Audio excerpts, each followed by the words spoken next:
So it is so important though, because you get like one day, probably every 7-8 years that you can really enjoy it. There's been a few games where I've played and the opposition team have been promoted on the last day, and I've gone over to some of their players and I said, just make sure you enjoy the moment. Do you know what I mean? Because it'll just go past in a blur, won't it? And then in football, you have all these ups and downs, but the majority of your career, unless you're like a top player who's played at Man City for 10 years, whatever it is, they're not going to be promotion scenes, are they?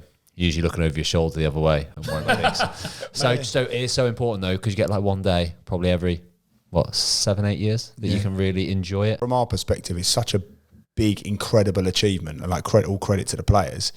But then it's over so fast, because obviously for me, a day later, I'm going, right, I need to retain players. I said to myself, I'll give myself the weekend to enjoy it. So the next day, like we were like, we'll have a few drinks in the garden, a bit of a barbecue and all that, invited people around and like all of that sort of stuff. I'd love It was a cracking day, Sam. You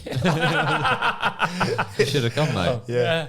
Loads of people were there. This is awkward. It all start of series 5, isn't it?